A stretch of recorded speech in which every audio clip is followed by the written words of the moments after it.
Arah politik Indonesia kembali menjadi sorotan.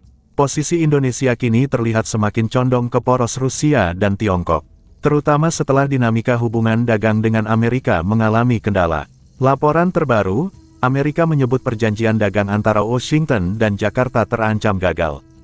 Amerika menilai, Indonesia itu anak bandel. Indonesia membatalkan beberapa kesepakatan awal, berbeda dengan Malaysia yang dinilai lebih mengikuti arahan Amerika. Pak Prabowo menegaskan keputusan ekonomi dan politiknya tetap berlandaskan kepentingan nasional serta masukan dari masyarakat, dan tidak mau diintervensi oleh kekuatan asing. Meski begitu, Amerika tidak mau kehilangan hubungan strategis dengan Indonesia. Laporan terbaru salah satu menteri Amerika tengah mempertimbangkan kunjungannya ke Jakarta untuk membahas kelanjutan kerja sama ini.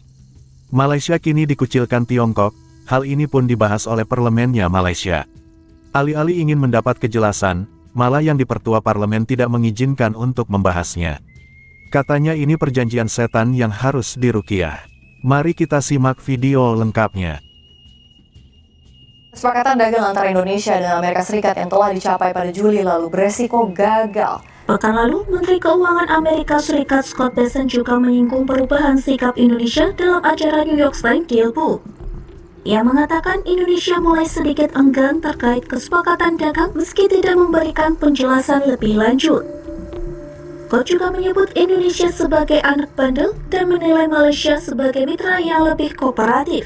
Menyangkut keuangan, dan ini adalah salah satu sistem yang kompleks dan nggak boleh asal-asalan. Izinkan saya sedikit mencelah.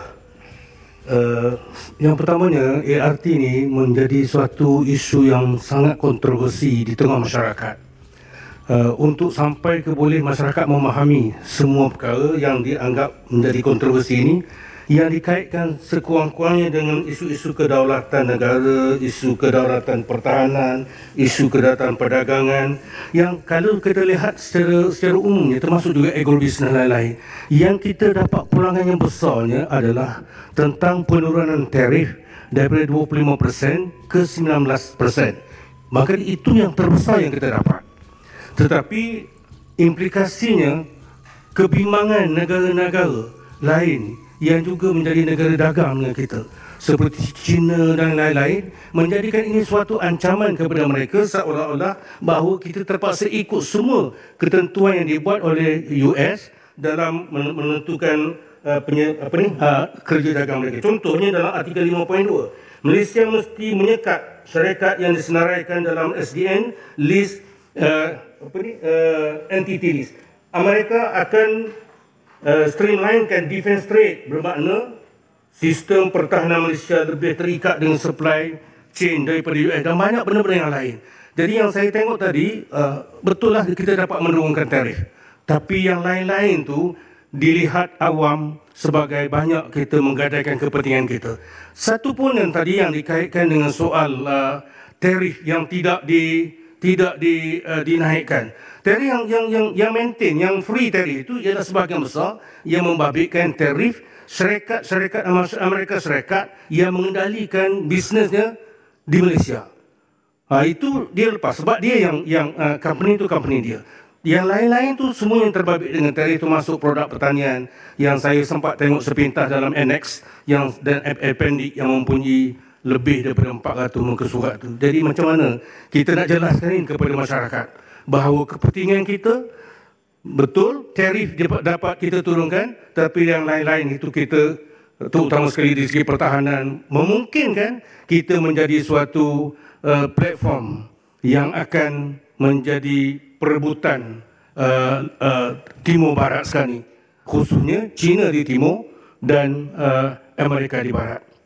Terima kasih. Masa tidak lurus mana-mana nanti. Perkara-perkara ini sudah dibangkitkan. Masa libat lurus dulu. Ya, terima kasih Yang Berhormat Senator dan Datuk. Memang telah dibangkitkan pada libat lurus dan saya akan jawab soalan. Sebenarnya Yang Berhormat, masa kita amat terhad. Jadi jawab dan buat rumusan. Okey. Nak kena ruyah dulu ni, baru boleh keluar nampak, oh, ni tak betul, ni tak betul. Nak ruyah macam mana kalau tak ada perbahasan dalam parlimen? Ni Malaysia ni jadi tumpuan dunia. seluruh dunia perhati Malaysia. Perdana Menteri Datuk Seri Anwar Ibrahim menjadi tumpuan pemimpin dunia. Situasi itu mencerminkan peningkatan pengaruh dan penghormatan terhadap kepimpinan Malaysia di pentas antarabangsa. Tengok-tengok bila dianjurkan persediaan aman dekat Mesir bagi mencari penyelesaian tentang konflik dekat Gaza, engkau boleh tak jemput Perdana Menteri kami, tapi Presiden Indonesia kau boleh jemput pula. Lain macam betul kau ni kan. Biasa kau ni. China dia boleh bertindak balas macam yang kau cakap tadi Anas, secara ekonomi. Sama ada dia kurangkan pelaburan, lepas tu dia tarik balik projek, projek mega apa semua, ataupun dia mungkinlah dia tak putuskan hubungan dengan China. Tapi kalau katalah dia ada projek, dia mungkin akan lebihkan Indonesia. Sekarang ni dia dah pilih Indonesia untuk serta-serta projek pun. Buat apa aku nak masuk Malaysia? Pembangunan kilang syarikat pembuatan otomotif Build Your Dream BYD di Indonesia jangka siap sepenuhnya hujung tahun 2025 ini. Kilang pembuatan kenderaan elektrik dari China itu menelan belanja $1 bilion Amerika dan kilang itu terletak 2 jam dari Bandaraya Jakarta. Pelaburan besar pembinaan kilang di Indonesia itu juga membuktikan komitmen berterusan kerajaan Presiden Prabowo Subianto yang serius dengan pembangunan lestari dan memperkasakan lagi penggunaan kenderaan elektrik di Republik itu. Ujarnya pelan jangka panjang kilang itu adalah untuk pasaran ekspor sambil menambah dia menjangka kemudahan baru itu akan mengeluarkan kereta pertamanya tidak lama selepas siap pembinaan. Kilang itu yang sedang dibina di Kompleks Perindustrian di Subang, Jawa Barat mempunyai kapasiti pengeluaran sebanyak 150,000 unit EV setiap tahun. BYD menjual 15,429 unit menurut data Persatuan Kereta. Sejak Januari hingga November, BYD adalah peneraju dari segi jualan EV berasaskan bateri dengan kira-kira 36% bahagian pasaran. Betul? Okey. Siap. Okey. Satu lagi kan, kena faham, China akan hukum kita. Dia akan beri satu contoh kepada yang lain-lain. Do not ever fuck with us. No, I'm gonna say this again and again. China tidak akan benarkan negara lain ikut apa yang Malaysia dah buat. Dan China sangat risau yang Malaysia akan apa yang Malaysia buat akan menyebabkan lebih ramai menjadi anjing kepada Amerika Syarikat. China tidak akan benarkan itu. Dan apa yang bakal berlaku? Likely, mark our words, sebab kita dah cakap China is going to menyatakan dia punya unhappy diorang, kegusaran diorang. It happened already dalam minggu ini. Ini menyebabkan saya sangat marah. China likely akan pull out daripada beberapa projek yang bakal dirancang. Okey?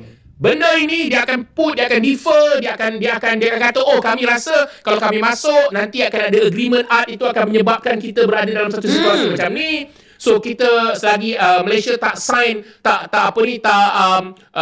batalkan agreement art tu kan, kita tak akan masuk, kita akan defer, kita akan delay, kita akan pull out. So this is going to happen. It's going to impact a lot of people punya life, dan negara kita are going to be totally fucked. Okay? Sampai di sini video hiburan dari tetangga kita Malaysia. Semoga Anda semua terhibur. Dan jangan lupa like dan subscribe channel ini, agar tidak ketinggalan info terbaru. Sampai jumpa di lain waktu. Wassalamualaikum warahmatullahi wabarakatuh.